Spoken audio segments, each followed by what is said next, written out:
जय हिंद दोस्तों। तो चलिए हम लोग चैप्टर 3 जो है ऑप्टिकल फाइबर उसका हम लोग रिवीजन कर लेते हैं। ठीक है, तुरंत चैप्टर छोटा सा चैप्टर खत्म हो जाएगा तुरंत। ठीक है, एक बार एकदम शॉर्ट में हम लोग जल्दी जल्दी देख लेते हैं। उसके बाद हम लोग को पीवाईक्यू भी तो करना है। चलिए स्टार्ट करते हैं। जैसे कि ऑप्टिकल फाइबर है तो इसका प्रिंसिपल क्या है, देखिए ऑप्टिकल जैसे आप लोग बस इसको देखते जाए, छोटा सा चैप्टर बस देखिए, बस चैप्टर खत्म, 2 4 5 पेज में चैप्टर खत्म है। ठीक है, मतलब बहुत वही तो बता रहे कि बहुत सारा चीज़ है, लेकिन हम लोग को बस हम लोग को सेल्फिश बनना पड़ेगा। एग्जाम में जो पूछेगा बस हम लोग को उतना ही पढ़ना, उससे ना एक थोड़ा ज़्यादा पढ़ना ना कम पढ़ना है। ठीक है, देखिए तो इसका प्रिंसिपल क्या, ऑप्टिकल बस आप लोग एक बार देखते जाइए। ठीक है, 10 मिनट का भी मैक्सिमम बनेगा, नहीं तो उससे कम ही मिनट में कंप्लीट हो जाएगा। ठीक है, देखिए प्रिंसिपल क्या, optical fibre works on the principle of total internal reflection and its operation. ठीक है, फिर से देखिए प्रिंसिपल पूछा हुआ है थी मिड टर्म में। Optical fibre works on the principle of total मतलब TIR, देखिए टोटल इंटरनल रिफ्लेक्शन है। ठीक है, total internal reflection, total internal reflection मतलब TIR फॉर इट्स ऑपरेशन। ठीक है, प्रिंसिपल हो गया। देखिए मेन मोस्ट इंपॉर्टेंट सोचिए कोर क्लेडिंग एंड जैकेट, इससे आपको फिक्स है कि 2 या 3 क्वेश्चन फिक्स आपको इससे मिलेगा। देखिए three principal section of optical fibre are core, cladding and jacket. देखिए कोर मतलब हो गया, देखिए जो ऑरेंज वाला दिख रहा है, देखिए ये पूरा फाइबर हो गया, और जो ऑरेंज वाला है ना वो हो गया कोर। कोर मतलब समझ लीजिए कि सिंपल भाषा में अंदर वाला, क्लैडिंग उसका बाहर वाला एंड जैकेट उसका बाहर वाला, but core and cladding most important है। ठीक है, जैकेट का उतना यूज नहीं होगा, बट कोर और क्लैडिंग समझिए, कोर हो गया अंदर वाला एंड क्लैडिंग हो गया उसका बाहर वाला। ठीक है, तो देखिए कोर को हम लोग मान लिए, मतलब कि अगर मान के चलिए जैसे कि इसका जो रिफ्रैक्टिव इंडेक्स होता है ना N1, जैसे कि देखिए हम लोग N1 लिए हैं, कोर का N1 लिए और N2 लिए, क्लैडिंग का लिए N2। तो देखिए हमेशा रिफ्रैक्टिव इंडेक्स कोर का ज़्यादा होगा। ठीक है, जैसे मतलब देखिए यहाँ पे हम लोग N1 लिए हैं, तो देखिए N1 ग्रेटर देन N2 है ना, तो मान के चलिए क्वेश्चन में बोला कि कोर का N2 है और क्लेडिंग का N1 है, तो उससे हमको N1 N2 में कंफ्यूज नहीं होना है। मतलब हमको सीधा पकड़ना है कि कोर का ज़्यादा होता है, कोर का चाहे हम N2 दे, चाहे μ1 दे, चाहे μ2 दे। जैसे मान के चलिए कोर का दे दिया μ2 और क्लेडिंग का दे दिया μ1, तो μ2 ग्रेटर देन μ1 हो जाएगा। अब मान के चलिए कोर का दे देगा μ1, तो कोर का ग्रेटर देन होगा, मतलब μ1 ग्रेटर देन हो जाएगा μ1, या फिर उससे N1 N2 से कंफ्यूजन नहीं होना है। मतलब आपको कोर और क्लेडिंग समझना है, क्या कोर का ज़्यादा होता है, क्लेडिंग का कम होता है। ठीक है, यहाँ तक समझ गए। देखिए ऑरेंज वाला मतलब अंदर वाला कोर हो गया, बाहर वाला क्लेडिंग, और उसका जो बाहर है वो जैकेट हो गया मतलब कवर। ठीक है, देखिए रिफ्रैक्टिव इंडेक्स कोर का ज़्यादा होता है क्लेडिंग से। ठीक है, यहाँ तक कोई दिक्कत नहीं। चलिए अब देखते हैं how light guided in fibre. देखिए एक ये वाटर हो गया, ये एयर हो गया, मतलब ये मीडियम 1 ये मीडियम 2। ठीक है, अब देखिए यहाँ से गया लाइट, देखिए एक ऐसे जाएगा, फिर एक ऐसे होता है, एक आप लोग 12 में पढ़े होंगे। देखिए अगर ये 90 डिग्री में बैंड हो जाता है तो इसको बोलते हैं हम लोग क्रिटिकल एंगल, और अगर गया और सीधा ऐसे पार हो गया, मतलब ऐसे गया, देखिए रेड वाला गया और ग्रीन ऐसे पार हो गया, तो इसको बोलते हैं TIR मतलब टोटल इंटरनल रिफ्लेक्शन, मतलब टोटल रिफ्लेक्ट कर गया। ठीक है, देखिए ये क्रिटिकल एंगल, देखिए मतलब क्रिटिकल एंगल मतलब 90 डिग्री जब हो गया, मतलब थीटा इक्वल टू 90 हो गया तो क्रिटिकल एंगल हो गया। जब पूरा θ1 इक्वल टू θ2 हो गया तो ये TIR हो गया। ये देखिए डेंसर मीडियम हो गया, ये रेयर मीडियम हो गया। ठीक, ये वाटर हो गया, ये एयर हो गया। अब देखिए स्नेल्स लॉ क्या बोलता है, N1/N2 equal to sine θ2 by sine θ1। ठीक है, आप लोग बस स्नेल्स एक बार देख लीजिए। ठीक है, N1/N2 equal to sine θ2 by θ1। ठीक है, क्रिटिकल एंगल क्या है, angle of incidence for which angle of refraction is 90 degree. ये सिंपल हो गया। ठीक है, यहाँ तक हो गया। अब देखिए अब जो आएगा सारा फॉर्मूला, देखिए छोटा सा चैप्टर है तो जितना भी बताएंगे तो इंपॉर्टेंट ही बताएंगे। तो देखिए एक्सेप्टेंस एंगल क्या होता है, θm।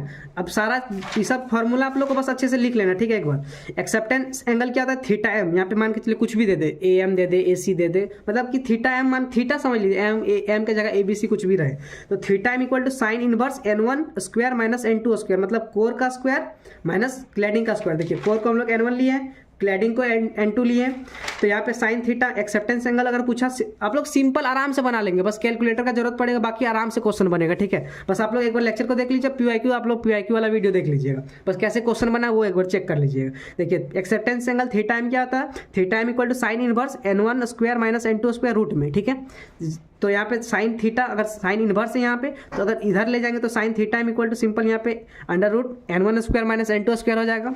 तो आप लोग के देखिए एक्सेप्टेंस एंगल हो गया। अब फ्रैक्शन रिफ्रैक्टिव इंडेक्स चेंज मतलब डेल्टा, एक्सेप्टेंस एंगल हो गया θm equal to sine inverse root under N1 square minus N2 square, and fraction refractive index change क्या होता है, डेल्टा।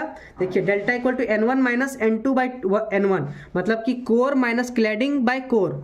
N1 तो कोर था, core minus N2 cladding by N1। देखिए the ratio of the difference between the refractive index of core and cladding to the refractive index of core, मतलब core में से core and cladding का difference by core का। ठीक है, यहाँ तक ठीक है। अच्छा ये देखते हैं नेक्स्ट क्या, न्यूमेरिकल एपरेचर, ठीक है, जिसको Na बोलते हैं, ठीक है। देखिए न्यूमेरिकल एपरेचर क्या था, Na मतलब साइन ऑफ एक्सेप्टेंस एंगल। देखिए मतलब एक्सेप्टेंस एंगल क्या था, थीटा एम था, तो बस इसमें साइन लगा देंगे। तो देखिए साइन थीटा एम क्या हो जाएगा, साइन थीटा एम। देखिए यहाँ पे कंफ्यूज मत होइए, यहाँ पे देखिए साइन इनवर्स था, ठीक है।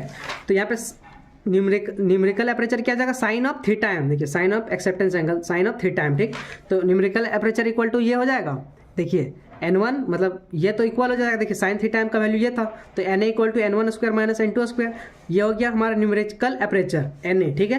अब relation between Na and delta, ये जो Na है और ये डेल्टा है, इसका रिलेशन क्या होता है, Na इक्वल टू n1 मतलब याद कीजिए क्या है, core by under root 2 delta. देखिए डेल्टा यहाँ निकाले, देखिए डेरिवेशन पे नहीं जाना, 3 फार्मूला आप लोग को है, 3 फार्मूला जैसे 4 हो गया, acceptance angle, fractional refractive index delta, numerical aperture ये Na and relation between Na and delta. तो Na क्या हो गया, n1 मतलब core by under root 2 delta. बस इससे आप लोग का 5 क्वेश्चन फिक्स है, 3 ये 4 या 5 क्वेश्चन फिक्स है। हम लोग PYQ हर PYQ का 4 टोटल सेट लेंगे हम लोग, चारों सेट में मतलब 4 को प्रीवियस ईयर में हम लोग देखेंगे कि हर सेट में 2 3 4 क्वेश्चन फिक्स है कि ये 4 फार्मूला से आया। तो सोचिए कितना इंपॉर्टेंट है, ये हो गया। अब देखते हैं classification of optical fibre, classification of optical fibre based on refractive profile, based on modes, based on materials. तो बेस्ड ऑन रिफ्रैक्टिव प्रोफाइल क्या था, स्टेप इंडेक्स फाइबर। एक बार आप लोग देखिए, ठीक है, आराम से देखते जाइए। क्या based on refractive index profile क्या होता है, step index fibre SI and graded index fibre. देखिए फिर से बेस्ड ऑन RI प्रोफाइल क्या होता है, refractive index profile, step index and graded index, ठीक है। इसमें step index and graded index. अब बेस्ड ऑन मोड्स में क्या था, step index single mode and step index multi mode and graded index multi mode, ठीक है। फिर और बेस्ड ऑन मटेरियल्स क्या होता है, glass, plastic and plastic silica. फिर से रिवाइज करते हैं, क्लासिफिकेशन ऑफ ऑप्टिकल फाइबर क्या है, बेस्ड ऑन RI प्रोफाइल में step index fibre, graded index fibre and based on modes, step index single mode fibre, step index multi mode fibre and graded index multi mode fibre. Based on materials में glass, plastic और plastic silica, ठीक है। यहाँ तक classification हो गया हमारा। अब आते कुछ हम लोग देख लेते हैं छोटा मोटा चीज़, जैसे पैरामीटर हो गया, यहाँ पे स्टेप इंडेक्स हो गया, यहाँ ग्रेडेड इंडेक्स हो गया। देखिए अब डेटा रेट क्या होता है, इसका स्लो होता है, इसका हाई होता है। कपलिंग इफिशियंसी इसका स्टेप का हाई होता है, ग्रेडेड का लो होता है। देखिए पाथ स्टेप में देखिए ऐसे होता है, ठीक, बट ग्रेडेड में ऐसे होता है, ठीक है। अब इंडेक्स वेरिएशन, स्टेप का डेल्टा क्या होता है, n1 minus n2 by n1 and graded का इंडेक्स क्या होता है, मतलब डेल्टा क्या हो जाएगा, n1 square minus n2 square by 2n1 square, ठीक है।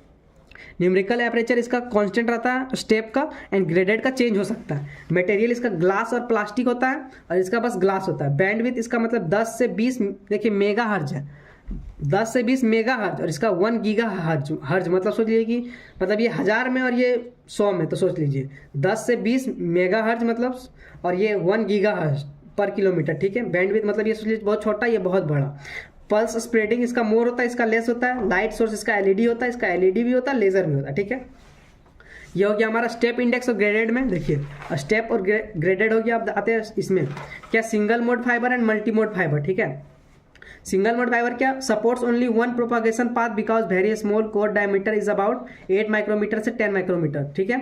ये हो गया हमारा सिंगल मोड। मल्टी मोड क्या, supports many propagation path because they have large core diameter, ठीक है। Core diameter is about 50 micrometre to 100 micrometre, ठीक है। देखिए फिर से रीड करते हैं, supports only one propagation path because very small core diameter is about, इसका क्या 8 माइक्रोमीटर से 10 माइक्रोमीटर, इसका 50 माइक्रोमीटर से 100 माइक्रोमीटर, ठीक है। अब आते हैं भी नंबर, ठीक है। देखिए भी नंबर क्या है, an optical fibre is characterised by one more important parameter known as V number which is more generally normalised frequency of the fibre, it is known by relation V equal to क्या है 2 pi a. देखिए 2 pi A by lambda under root में n1 square minus n2 square, जिसमें देखिए ए क्या है radius of core and lambda क्या है फ्री स्पेस वेवलेंथ, ठीक है। भी नंबर देखिए, अब in terms of numerical aperture में भी नंबर का फॉर्मूला क्या था, भी equal to 2 pi A by lambda. इसका वैल्यू तो हमारा Na होता है, Na इक्वल टू इतना होता है ना, तो यहाँ पे सिंपल Na पुट कर दिया, तो 2 पाई ए बाई लैम्डा। अब Na इक्वल टू हम लोग देखें यहाँ पे, देखिए n इक्वल टू क्या, देखिए n1 अंडर रूट 2 लैम्डा, तो n1 अंडर रूट 2 लैम्डा, ठीक है। भी नंबर हो गया हमारा। अब देखिए ये चीज़ सोच लीजिए, इसमें से आपका 2 क्वेश्चन फिक्स बनेगा, जैसे कि maximum number of mode supported by step index. देखिए ये सोच लीजिए, देखिए 3 स्टार लगाए तो सोचिए कितना इंपॉर्टेंट होगा। देखिए maximum number of mode supported by step index fibre का nmax क्या होता है, भी स्क्वायर बाई स्टेप इंडेक्स का भी स्क्वायर बाई 2, ग्रेडेड का भी स्क्वायर बाई 4। सिंपल ये दोनों से मिड टर्म में 3-4 बार क्वेश्चन पूछा गया है। अभी हम लोग पीवाईक्यू करेंगे नेक्स्ट लेक्चर में, तो देखेंगे हम लोग अभी सारा क्वेश्चन, ठीक है। देखिए फिर से देखिए क्या है, maximum number of mode supported by step index का क्या है v²/2 और ग्रेडेड फाइबर का क्या है v²/4, ठीक है यहाँ तक। और देखिए सिंगल मोड फाइबर जो होता है, जो सिंगल मोड जो फाइबर है उसका भी हमेशा 2.405 से छोटा होता है और मल्टी मोड का 2.405 से ग्रेटर होता है, ठीक है। देखिए फिर से रिपीट करते हैं, देख लीजिए 3 स्टार लगाए तो समझ लीजिए कितना इंपॉर्टेंट है। सिंगल मोड फाइबर जो होता है भी उसका क्या होता है 2.405 से लेस होता है और मल्टी मोड जो फाइबर होता है वो 2.405 से ग्रेटर होता है। अब व्हेन अगर भी को इक्वल टू हो जाए 2.405 तो क्या होता है, इसको क्या बोलते हैं कट ऑफ वेवलेंथ, ठीक है। ये कंप्लीट हो गया। अब आते हैं लॉसेस में एक छोटा सा टर्म है एटीन्यूशन, ठीक है। देखते हैं इसको रीड करते हैं। Attenuation means loss of light energy as the light pulse travel from one end of the cable to other end, ठीक है यहाँ तक। सेकंड में क्या, it is also known as signal loss और फाइबर लॉस, ठीक है। इसको सिग्नल लॉस और फाइबर लॉस भी बोलते हैं। It also decide the number of repeaters required between transmitter and receiver. फिर से देखिए, it also decides the number of repeaters required between transmitter and receivers, ठीक है। अब देखिए एटीन्यूशन डेफिनेशन क्या है, it is defined as the ratio of optical power output to optical power input in the fibre of length L। Alpha equal to क्या 10/L log 10 PI/P0, इसको इन डेगाबाइट kilometre पर kilometre, ठीक है। और alpha equal to 20L log 10, अब terms of हो गया VI and V0, ठीक है। जिसमें देखिए PI क्या है इनपुट पावर, P0 क्या है आउटपुट पावर, अल्फा क्या है एटीन्यूशन कांस्टेंट क्या अल्फा, और V क्या है देखिए VI V0 है, ये हो गया वोल्टेज, ठीक है।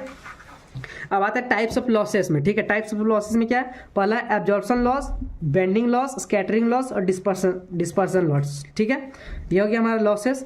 अब आता है एप्लीकेशन ऑफ फाइबर ऑप्टिक्स, ठीक है, मतलब एप्लीकेशन ऑफ ऑप्टिकल फाइबर। इसका एप्लीकेशन कहाँ का यूज होता है, communication and broadcasting, health care industry and traffic control and security, military and sensor biosensor, ठीक है। तो देखिए चैप्टर हमारा कंप्लीट हो गया। अब सोच रहे होंगे कि यार इतना जल्दी चैप्टर कैसे कंप्लीट हो गया, तो हाँ भाई कंप्लीट जल्दी करना, क्योंकि अभी एक ही दिन बचा ही हुआ, थोड़ा सा तो टाइम ही रह गया होगा।